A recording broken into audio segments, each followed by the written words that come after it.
You just realized your business needed to hire someone yesterday. How can you find amazing candidates fast? Easy. Just use Indeed. Stop struggling to get your job post seen on other job sites.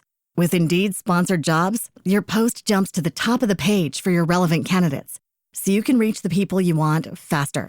According to Indeed data, sponsored jobs posted directly on Indeed have 45% more applications than non-sponsored jobs. Don't wait any longer. Speed up your hiring right now with Indeed.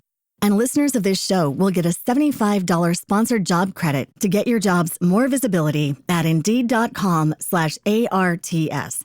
Just go to Indeed.com/ARTS right now and support our show by saying you heard about Indeed on this podcast. Terms and conditions apply.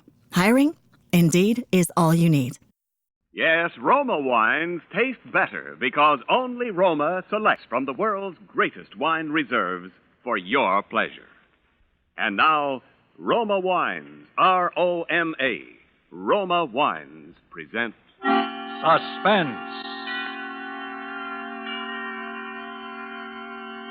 Tonight, Roma Wines bring you Miss Anne Baxter in Always Room at the Top, a suspense play produced, edited, and directed for Roma Wines by William Spear.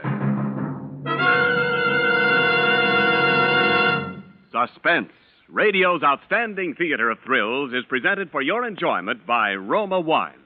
That's R-O-M-A, Roma Wines. Those better-tasting California wines enjoyed by more Americans than any other wine. For friendly entertaining, for delightful dining. Yes, right now, a glassful would be very pleasant as Roma Wines bring you Anne Baxter in a remarkable tale of Suspense.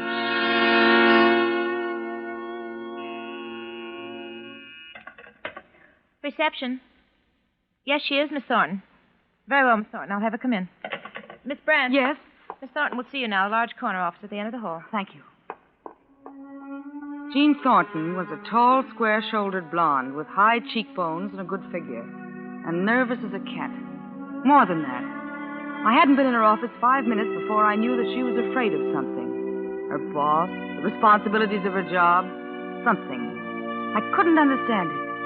She was art director of William J. Farrell and Company, one of the best advertising agencies in town. She had everything I wanted, professionally and a couple of other ways. And yet she was afraid. I couldn't understand it. Then? Yes, these are quite good, Miss... Brandt. Helen Brandt. Yes, Miss Brandt. Quite good. But, cigarette. Thanks. Oh, how cute. Silly thing. Mr. Farrell sent it to me from Mexico. Where else in the world would anybody have the patience to sit down and put together a musical cigarette case? But, as I was saying... what was I saying? Oh, yes. Yes, these are really very good layouts, Miss Brandt. I like them, but I don't quite see how we can use you just now. You said that before, Miss Thornton. Yes, so I did. Well... Look, Miss Thornton, I don't need the job. I'm not one of those desperate people that's come in to cry on your shoulder. I have a job at Maxfield and Ellis, but they're stupid there. I'm not getting any place. In a firm like this, where people have imagination, you have a chance. That's all I want, a chance. So do a lot of other people, Miss Brandt. Well, I'm not a lot of other people. I think I've got ability, and you know it. Commercial ability. I think I could be professional. Yes. Well, if there's an opening, we'll get in touch with you. You'll get in touch. I know what that means. I've been given the brush off by experts. That will be all, Miss Brandt. But I'm sick of being brushed off. I've got ability, as much as you have and maybe more, and I'll show you. Miss Brandt, will you leave my office, or shall I have you thrown out? All right, Miss Thornton. Good day.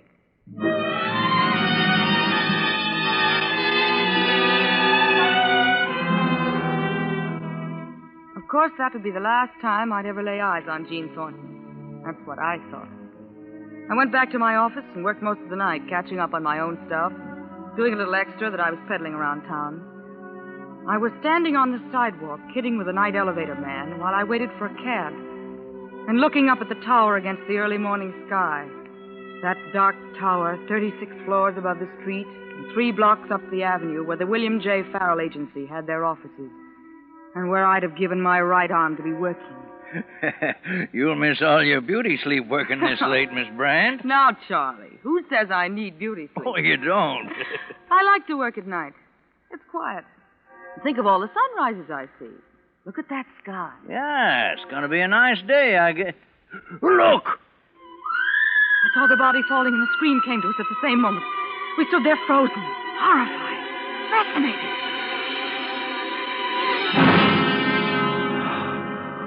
Oh, Lord. I wish I hadn't seen that. Charlie, that was someone from the Farrell agency. Whoever it was, poor devil. A woman. Oh, wait, Miss Brand. I wouldn't go up there. Miss Brand.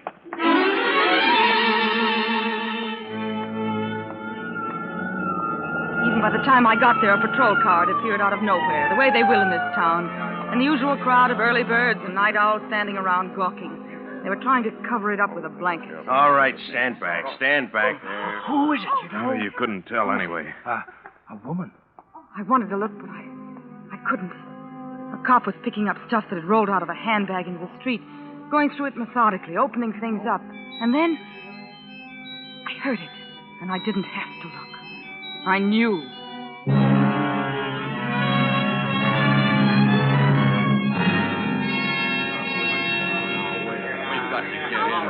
I tell you, I don't know when Mr. Farrell's coming in. I don't know. You wouldn't try to kid the press, would you, sister? You might as well tell us because we'll just sit here anyway until... Hey, there he is now. Mr. Farrell, I'm from the news. I'd like to know if... Please, I can't tell you anything now. Mr. Farrell, I'm Helen Brandt. Mr. Farrell, my people would like to know if Miss Thornton had been out of that door now. Please, get out of here, all of you. Get out.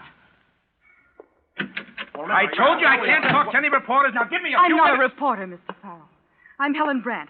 I'm art director of a small advertising agency, but I've got some What? samples here. And... Mr. Farrell, please, just look at these. You're going to have a new art director. What did you say? Sure, you're shocked. But it can't hurt her. And I've been trying to see her for months, and now you're on a spot, and if you just look... Take those things out of my face and get out of here. Just look at them first. That's all I ask. All I ask is that you... You just realized your business needed to hire someone yesterday. How can you find amazing candidates fast? Easy. Just use Indeed. Stop struggling to get your job post seen on other job sites. With Indeed sponsored jobs, your post jumps to the top of the page for your relevant candidates, so you can reach the people you want faster. According to Indeed data, sponsored jobs posted directly on Indeed have 45% more applications than non-sponsored jobs. Don't wait any longer. Speed up your hiring right now with Indeed. And listeners of this show will get a $75 sponsored job credit to get your jobs more visibility at Indeed.com/ARTS. Just go to Indeed.com/ARTS right now and support our show by saying you heard about Indeed on this podcast. Terms and conditions apply. Hiring? Indeed is all you need. Well. And, this one, for Parker's shoes. I've followed Miss Thornton's general ideas, but I've added, well, that. Mm-hmm. They're good, Mr. Farrell.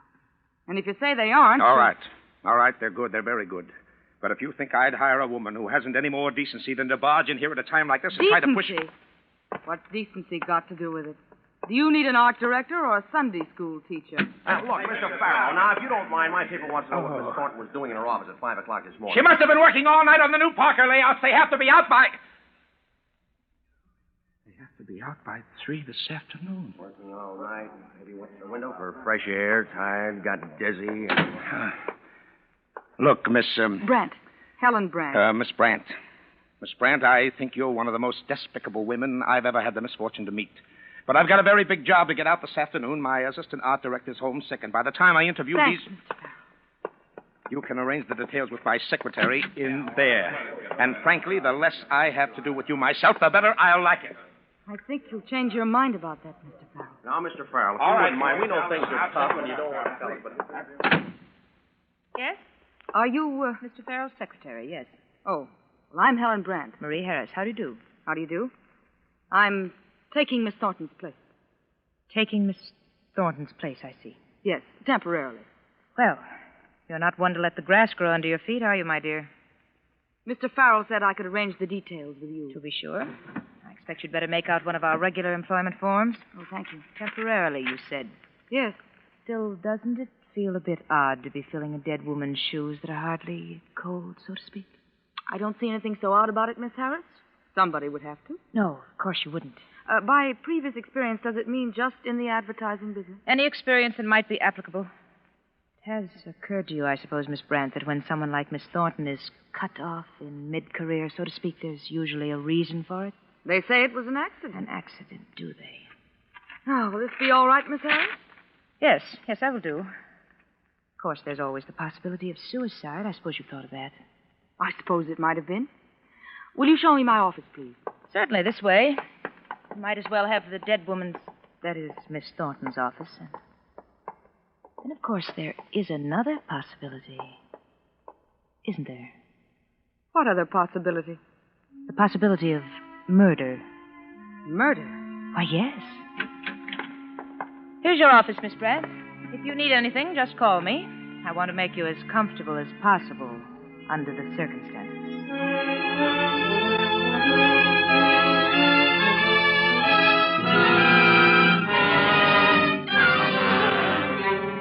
For Suspense, Roma Wines are bringing you Ann Baxter in Always Room at the Top. Roma Wines' presentation tonight in radio's outstanding theater of thrills, Suspense.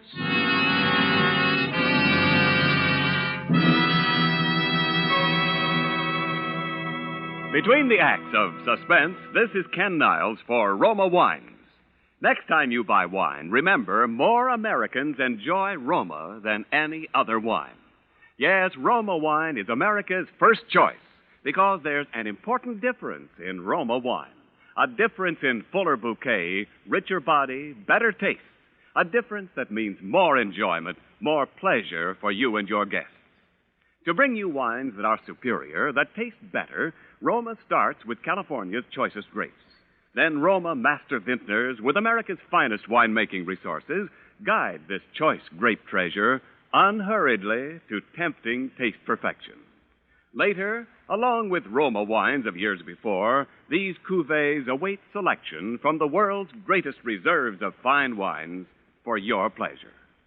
That's what makes the difference in Roma wines. That's why Roma wines taste better every time.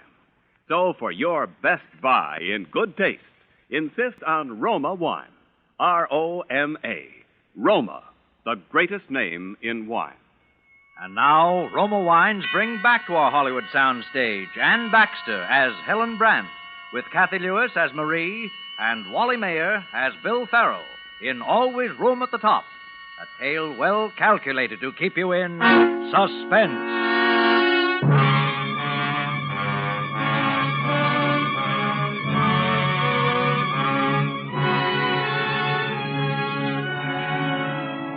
I'd met Marie Harris's type before. Jealous of her authority as the boss's secretary, resentful of every newcomer, and determined to make them uncomfortable. So it was only natural for her to resent someone like myself, a total stranger who walked into the job of art director for one of the best advertising outfits in town, the William J. Farrell Agency. And even though Mr. Farrell had said temporary, I knew that I had the job. I knew it before the first campaign was over. I was in. And then, one night, the first of those funny little things began to happen. I was just taking off my hat and coat when I saw it there on my desk. A picture.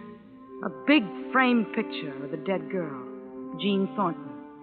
And written across the face of it, it said, Bill, darling, to the swellest guy and the swellest boss any girl ever had.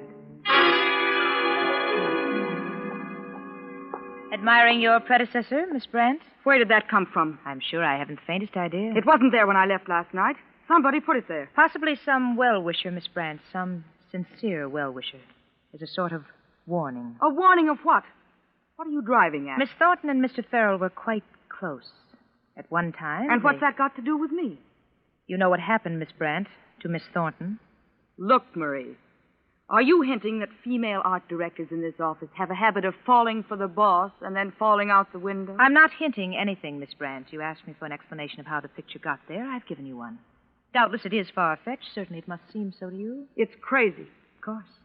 Will that be all, Miss Brandt? Listen, Marie. Let's you and I cut out the formality and let down our hair. Is there anything around here that I, ought to know? I'm sure I don't know what you mean, Miss Brandt. All right. The girl who used to have my job is dead. You've been hitting around enough about it. Is there anything that you know that I don't? Now, is that plain enough? Quite.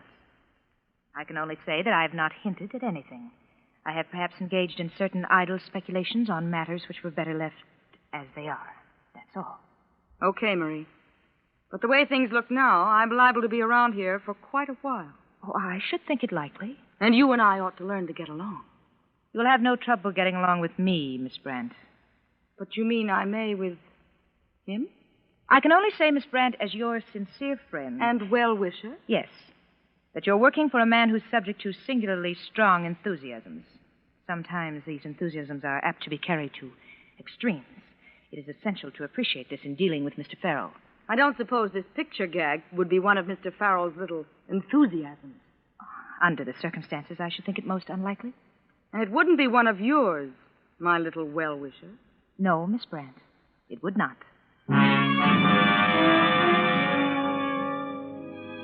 You couldn't help but believe her. She was so prim and proper. But I was determined to have a showdown anyway on the whole thing. My job and everything. I stalked into Bill Farrell's office with a picture in my hand and without benefit of knocking. Oh, hello, Helen. Come in. Something that appears to be from your desk seems to have popped up on mine. Here. Where did you get that? I just told you. On my desk. Your ever-tactful Marie has suggested that some well-wisher left it as a warning. Oh, poor Jean. She gave me that when... That explanation still seems to leave several questions unanswered, Mr. Farrell. Look, Helen, you'll hear a lot of funny things in this office, like any other office. But take my word for it, they don't mean a thing. Just do your job the way you've been doing it, and you'll be all right. How right is that? You like the job, don't you? I like the work. I haven't got the job. Do you want it? What do you think? Well, you've certainly earned it, Helen. Will you stop beating around the bush? Am I the new art director of the William J. Farrell Agency, or not?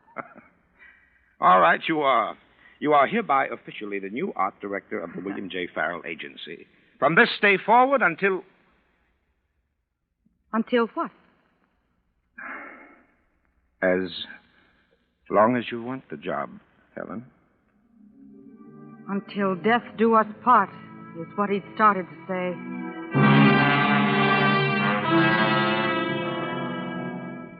I forgot it, though. I forgot it almost the moment he said it. And for the next 24 hours, I was walking on air. It wasn't just a job. It was something even better. I knew Bill Farrell was falling in love with me. I knew that was just a matter of time, too.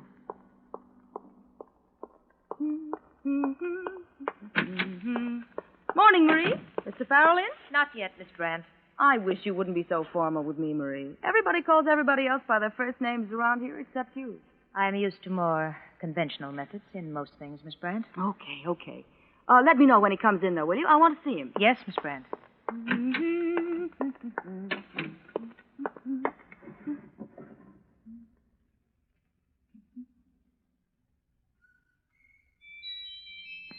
Hello, Bill, darling. You hear it? Yes, it's that silly little thing you sent me from Mexico. I got it just this morning, darling. And so I wanted to tell you how sweet it was. And thank you this way. Marie! This person. Marie! Yes, Miss Brandt. Marie, I just heard her voice. Whose voice, Miss Brandt? Hers. Jean's. Miss Thornton's. Why don't you lie down on the couch for a moment, Miss Brandt? You've been working too hard lately, and I'll get you some water. No, I tell you, I heard it. Right in this room. In this room? Yes, I know it was because there was that music box, too. That cigarette case of hers. Oh, yes, I remember. So do I. Because the last time I heard it was down there when they were picking up the things. There's no one here now, Miss Brandt? No one but you and me? I know, but I heard it. Was it speaking to you, this voice? No, to Bill, to Mr. Farrell. Something personal. Oh, I dare say. You just realized your business needed to hire someone yesterday. How can you find amazing candidates fast? Easy. Just use Indeed. Stop struggling to get your job post seen on other job sites. With Indeed sponsored jobs, your post jumps to the top of the page for your relevant candidates, so you can reach the people you want faster. According to Indeed data, sponsored jobs posted directly on Indeed have 45% more applications than non-sponsored jobs. Don't wait any longer. Speed up your hiring right now with Indeed. And listeners of this show will get a $75 sponsored job credit to get your jobs more visibility at Indeed.com/ARTS. Just go to Indeed.com/ARTS right now and support our show by saying you heard about Indeed on this podcast. Terms and conditions apply. Hiring? Indeed is all you need. Have you ever looked in this closet by the door, Miss Brandt? Why, not especially, no. I think there's probably a perfectly logical explanation of what you heard, Miss Brand. Yes, you see? Oh. A dictograph. It used to be Miss Thornton's. They use dictographs for everything in this office. They say it saves them $40,000 a year in stenographic help. I see. Something must have turned it on. Yes, there, you see? This box of pencils that has fallen off the shelf. It must have been that. What turned it off, Marie? I'm sure I don't know.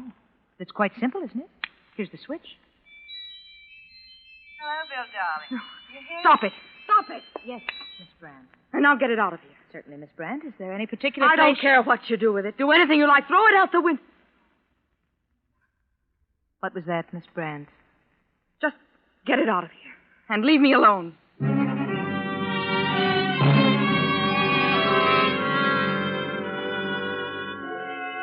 It's silly, I know that.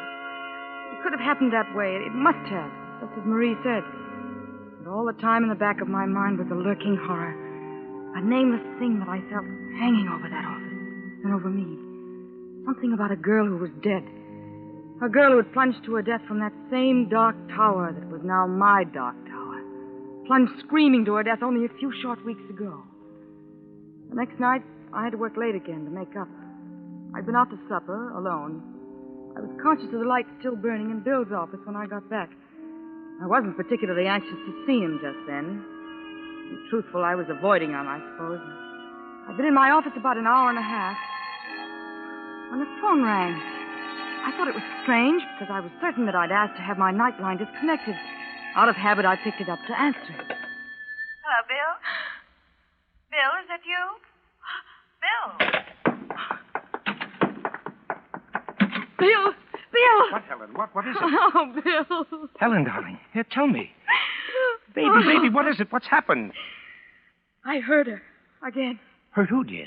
Jean Thornton. Jean? Yes, on the telephone. I know it was. I swear it... But, darling, it couldn't have been. Oh, Bill, I think I'm going mad. Oh, Helen, darling, listen to me. The picture, the dictograph. All right. But this... Helen, look at me. Yes, Bill. I love you, Helen. You know that, don't you? Yes. Oh, yes, darling, I do. But I'm afraid. But there's nothing to be afraid of, darling. No, not that. I'm afraid because now I know that you're afraid. I am? Yes. You are, aren't you? Helen, Bill, please. You've got to tell me now. Now, look, darling.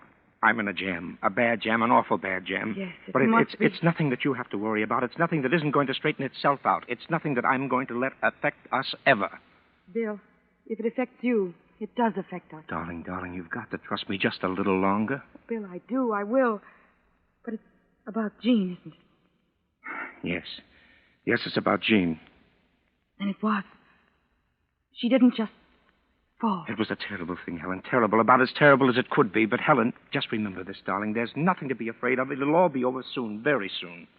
Is that all? All you can tell me? It's all I can tell you now. Oh, darling, I know what this is like for you, but please go home now and forget all about it. How can I forget about it? Well, try anyway. I've got some things to finish up here, and then I'll call for you, and we'll start making our plans. Oh, you will marry me, won't you, Helen? Oh, Bill, yes. Then everything's all right. Go on now, go on. All right. Good night for now, my dearest. Good night.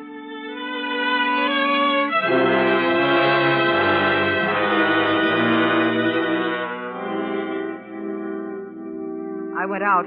I didn't go home. I couldn't. I walked for miles, trying to think. But nothing made any sense, except that I was in love and in an agony of fear for what might happen to spoil it. And suddenly I realized that I had to know everything, now, tonight, whatever it was. So I went back to the office. Bill's light was still on, and I was just at the door when I stopped. You're insane, crazy. Suppose somebody saw you and recognized you. You sent me a message. I did not. I gave no message to no one. Why do you lie to me like that? I'm not going to. Then I heard it.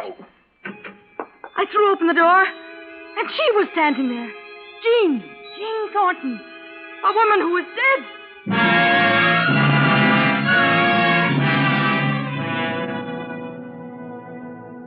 When I came to, I was lying on the couch in Bill's office. At first it seemed perfectly natural, lying there and Bill sitting beside me, holding my hands, and her there, Jean, standing over by the desk talking to him. Well, what are you going to do about her? Do? What do you mean, do? You're going to have to do something. She knows, doesn't she? Or she will when she snaps out of it. I'm not going to do anything. I suppose you're in love with her. What if I am? Because it makes a difference, my sweet, to me. Bill? Oh, darling. Darling, it's all right. Is she really? Yes. Yes, it's Jean.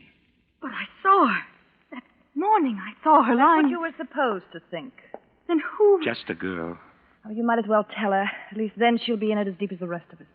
Jean, please. Your boyfriend there had been dipping into the till about $250,000 worth of the client's money. My insurance and what the company had me insured for was just about enough to cover it. Like a fool, I agreed to it. You suggested it. I thought he was in love with me then. But there was a girl. A girl who worked in the office. No friends, no family. I fired her the day before, then got her to come up here that night. Another chance. Modeling, I said, with my clothes. Cigarette case. I dug up another one. I knew people would remember that. Oh, Bill. I told you it was bad. Oh, darling, I don't care. I don't care what it was. As long as... I think you'd better let me take charge of things now, Mr. Farrell. Marie. Please don't move. I'm quite prepared to shoot if I have to. Marie, this is insane. Is it? It's a shakedown. What do you want, Marie?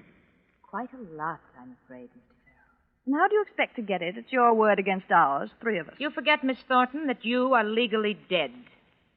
As for the rest, do you remember, Miss Brandt, that I said we used dictographs for practically everything in this office? It was you that... I tried my best to warn you, Miss Brandt. I'm truly sorry for you. Listen.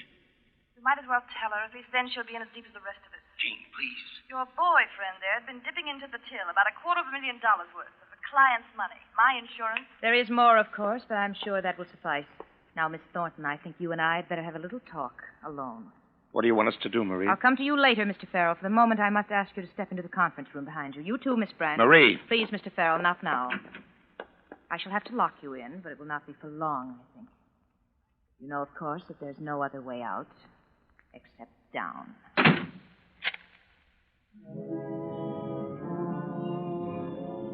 We stood there huddled together by the locked door, but we could hear nothing. Until there was a sound like a window being opened, and then... Oh, please! Marie! Marie! Marie! Marie! Take them out now. What have you done to her? Miss Thornton has, shall we say, taken the easy way out. You mean you forced her? Very well, if you prefer. I'm sure it can make little difference now. You, Miss Brandt, I take it, are in love with Mr. Farrell, in spite of my warnings. Yes. Then I'm sure I can count on your silence, knowing the results to Mr. Farrell if you were to break it. Yes, anything. But I'm afraid your marital plans will have to wait. What do you mean? I think it's best this way for my own protection. Of course, if anything were to happen to Mr. Farrell, this way everything would come to me. What would? How? The firm and the money. You see, Miss Brandt, Mr. Farrell is going to marry me.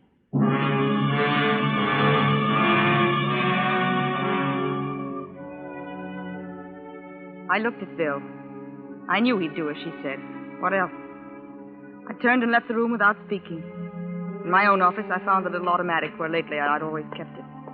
When I came back, Bill was staring out the window, and Marie was making up her face from a little compact. They didn't even glance in my direction.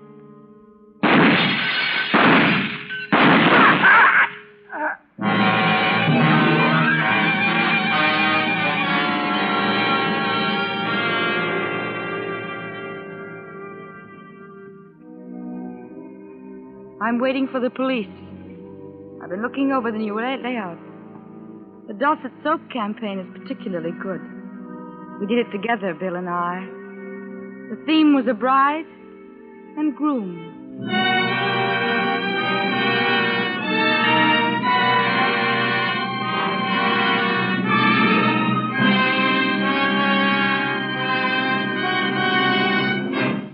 Suspense. Presented by Roma Wines, R-O-M-A, Roma, America's favorite wine. This is Ken Niles bringing back to our suspense audience the lovely, talented star of tonight's play, Anne Baxter. Anne, you did a marvelous job. We're sorry you weren't cast as a sweet young thing tonight, but then most of our suspense characters are pretty rugged, you know. Well, I can't be the sweet young thing all the time, Mr. Niles. Well, bad or good, to show you how we feel about you, Anne, here's a gift basket of Roma wines with the compliments of your host tonight, Roma Wines. Thank you, Ken. And Roma, too. Let's see. Is there a Roma wine in my basket that goes with baked beans? It's a Saturday night favorite. Oh, positively, Anne. For a combination fit for a king, try this delicious Roma California Burgundy with old-fashioned baked beans. It's a tempting treat. And whatever the dish, robust Roma Burgundy adds zest to everyday meals. Ken, I could use you at home to help sell my cooking. No need of that, Anne, when you serve Roma Burgundy. You'll find Roma Burgundy works wonders for the simplest dishes, brings out the natural flavor goodness of any hearty food. And remember, with Roma wines, you enjoy an important difference, an extra goodness in fuller bouquet, richer body, and better taste. Yes, that difference in Roma wines, that better taste, is the reason more Americans enjoy Roma than any other wine. It certainly makes sense, Ken. Thank you, and good night. Anne Baxter is currently being seen in the 20th Century Fox Darrell F. Zanuck production, The Razor's Edge. Tonight's suspense play was written by Eleanor Beeson. Next Thursday, same time, you will hear William Bendix as star of Suspense. Produced and directed by William Spear for the Roma Wine Company of Fresno, California.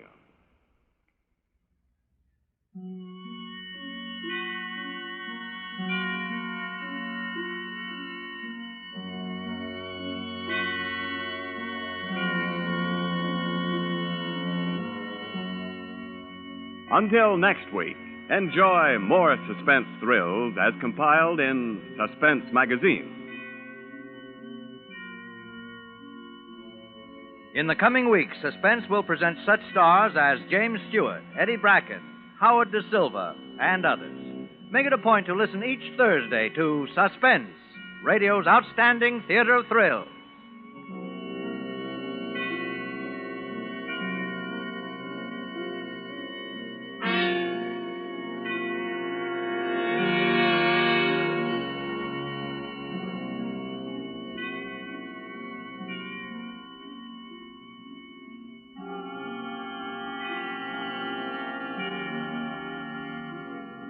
Stay tuned for the thrilling adventures of the FBI in peace and war, following immediately over most of these stations. This is CBS, the Columbia Broadcasting System.